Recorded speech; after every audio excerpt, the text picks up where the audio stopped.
Paki-defend nga, sister, ang paggawa ng mga imahen sa kahoy, bato, marmol, bakal, simento, at kung ano-ano ng mga taong patay magmatagal na tapos luluhuran at sasambahin, hahalikan, pupunasan ng mga panyo, etc. Ito po ang komento ni Pastor James Theodore Alipit na taga Kalinga.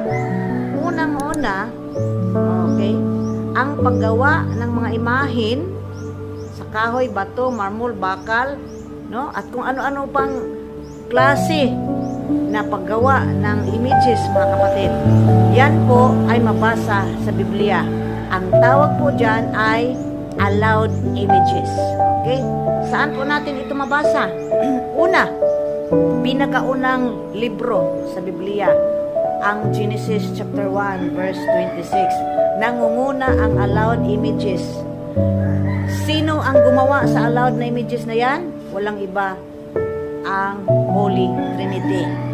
Nakasaad doon, let us create man according to our image and likeness. Paano ito ginawa? Molding the clay. No, ang Diyos kumuha ng dust at minimold niya yung clay. And He breathed it.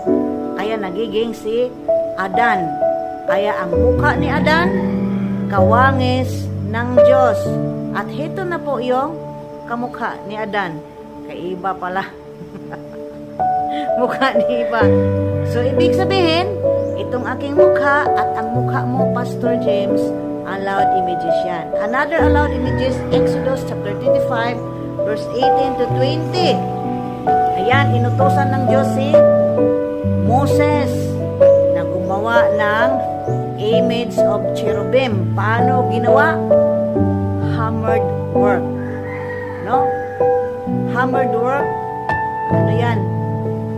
Martilyo ba? Martilyo. Okay? Made of gold. Sa Exodus, made of gold. Sa Genesis, image talaga ng tao. Ayan, may laman. Laman ito, image. Sa Exodus, gold. Dito tayo sa Ezekiel chapter 41, verse 17 to 18. Ayan na po, ano po ang allowed images dito sa Ezekiel?